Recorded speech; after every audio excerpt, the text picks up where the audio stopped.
I'm talking about this article here in Tree Hugger, where we're talking about convenience, which I kind of find jives really well with the return of the Hummer.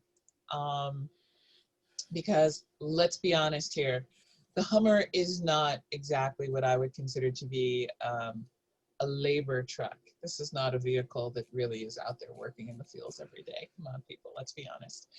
But it's a real status symbol. And Tree Hugger is talking about the fact that we've kind of messed ourselves up with convenience and status and what we consume.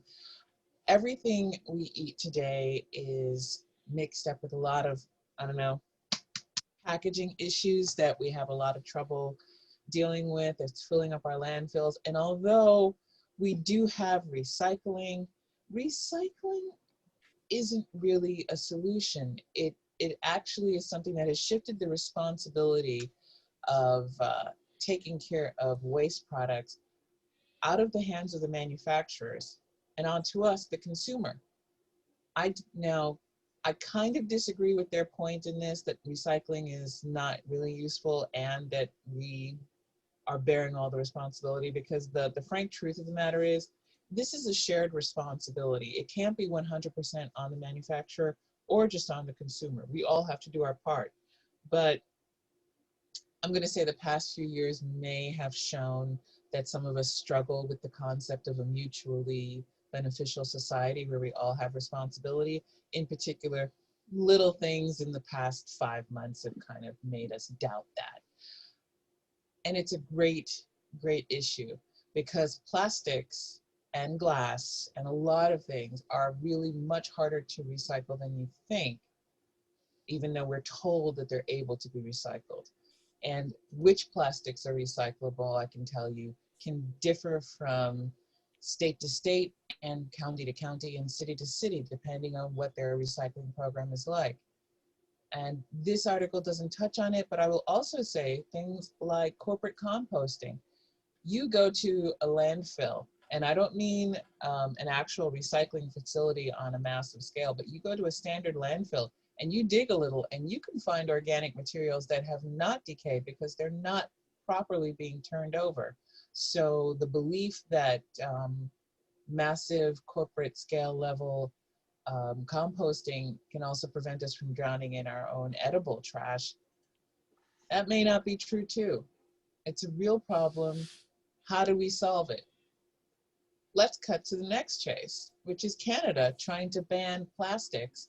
So commonly used items, straws, coffee stirrers, drink rings, plastic cutlery, takeout containers, and plastic shopping bags. Those are one of the things that those are the things that they're hoping to ban by 2021 as part of their zero waste plan for 2030. That's pretty ambitious. And I can tell you right away, based on little things like certain towns in California banning plastic bags, it's going to be met with a lot of resistance. And although they say they're banning plastic bags, things like the plastic bags that you put your vegetables in when you go to the grocery store, they're still going to be there. Small plastic bags will still be around. And I don't know. I don't know if we can really fully cap that bottle, not to make a pun or anything else like that, because everything's kind of out. What do we do with the trash we've created? What do we do with the lifestyles of convenience we've created? Because if we didn't have these weird, hectic work schedules and a 24/7 economy and 24/7 expectations of convenience foods and access to drinks and portability and a whole lot of different things, right up to out of season food on the regular, um, maybe we could have an actual sustainable society. But how do we get enough people to actually say, you know what, it's out of season, I don't want to have it. I don't want to take the convenience of a small bottle of water in plastic. I want to be able to bring my own water bottle. Or I'll figure out a different way of getting my food to me. I mean, not everybody is going to be willing to use something like cloth bags that are coated with beeswax to store their bread or something like that. What do we do? How do we do this? Both of these articles dovetail pretty nicely in talking about the problem, but one of the things that you'll find as you research the problem is that we can talk about it from here until we're blue in the face. We don't really have clear solutions because a lot of the solutions require tough stances that a lot of people will rebel against just because they don't want to be inconvenienced. They want convenience. So I don't know, what do you guys think? Well, like you got like the biodegradable forks and the fish skin plastic bags, where they are technically biodegradable, compostable, but they can only be done at the industrial scale with the appropriate amounts of heat and chemicals. Like it's would be a tough nut to crack. You got to bring all parties into it. You have to bring the consumer, the manufacturers, the people that package the products. They all have to be brought in together, and you just have to take pieces of it and start to move on it. We can't wait for there to be a complete solution for all of it, or we're going to get buried.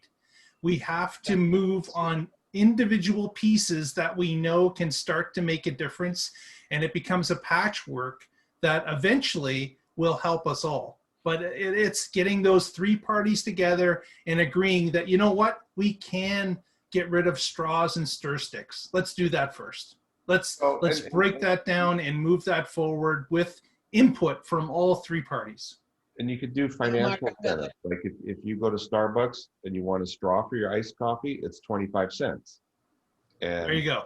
If you have to pay 25 cents, you'll probably not get a straw. Now, when they're on the counter, there's a bucket of them for free. You're going to grab them. So right. It's communism, so Paul. We take cups and straws to the various places that we go to get refreshments. But since COVID, they won't take our reusable stuff, and so we are forced to, if we want to, patron that place, then we have to take plastic from them, and it's really sucked. I don't know. I'm all for wearing your mask and doing the right thing and social distancing, but we now know that this is not generally transferred on surfaces, and this just seems like things like put deposits on all kinds of containers. Mm-hmm. Like I know when I lived in Vancouver, if you had like a Tide bottle you bought at the grocery store, there was a 30-cent deposit on the plastic Tide bottle, and if you put it in your trash, guaranteed homeless people would come and take it out, because 30 cents out of every trash bin adds up pretty fast. And right.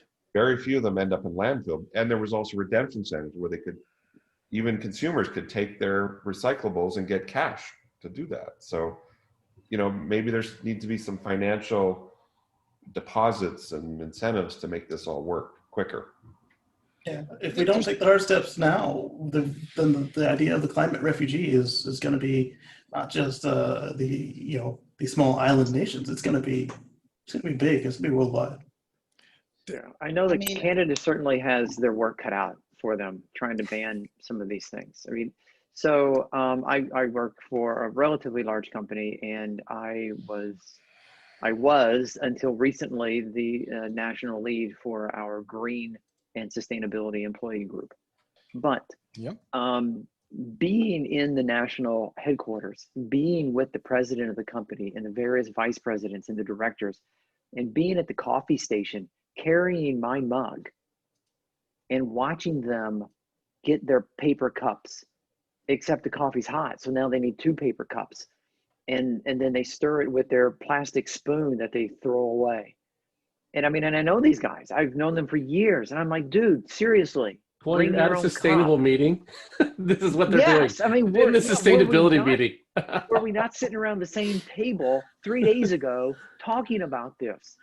And to see the leaders of the company, internally just kind of shrug it off and then turn to the shareholders and the customers and talk about our commitment to sustainability in the pretty website that we put up about how carbon neutral we are and how, we have all of these, these initiatives and all of this stuff.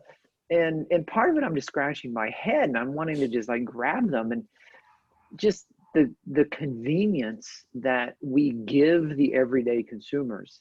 We have to start taking that convenience away. And whether it's like Paul said, we start charging for these extra things, or we just flat out stop making them available.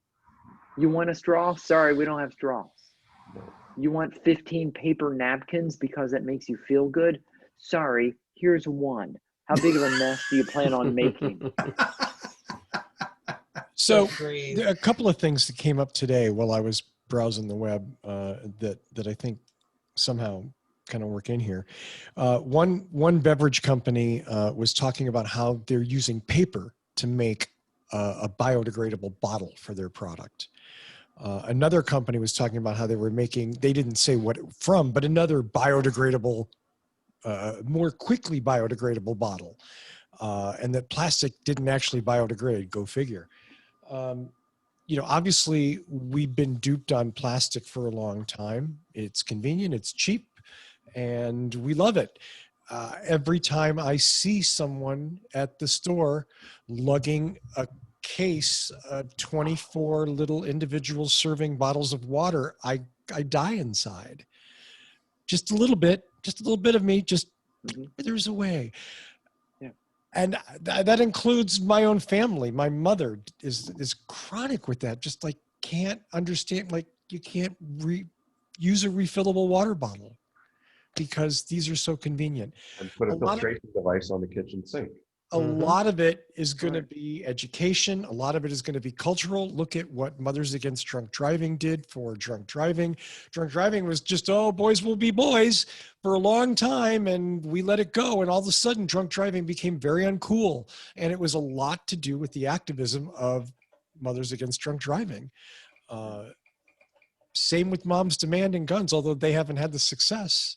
Georgia, it looks like you want to say something, and I'm going to say that we were far more easily shamed back in our group adolescence, where we could point to some of that. And right now, maybe this is just a singular point in human history and in American history in particular, where we simply cannot count on people to be able to react to shame in that way to stop doing certain behaviors. But I don't think that Mothers Against Drunk Driving right now could have a campaign that was successful against drunk driving, even with the deaths that drunk driving costs. And I'm down with the stopping of the straws, except I will also point to the needs of the disabled who need to have a solution for their consumption of beverages. It is not as simple as people think, but definitely a lot of the utensils we have, a lot of packaging, I'm often really annoyed at the over packaging of stuff. But I don't know if people will react well to a blunt force removal of the convenience, because there is a strain of toddlerism right now in adults. And I don't know how they would deal with that. So we'll see. And it would rely on the people who have to enforce the law, actually enforcing the law, which we may have noticed that they are also not doing that in a lot of cases too. Yeah, I look at people's resistance to wear a mask during the pandemic, and I think of how successful we would be to ask people not to throw waste during climate change. I mean, to me, it's kind of a one-to-one comparison. If they're not even willing to change their behavior in the middle of a pandemic to keep from killing people, yeah, they're gonna take 3 straws just to piss you off. Yeah, that's a small group, I hope. well, That's rolling. I mean, right if there. if maybe 30 or 40 million people is a small group,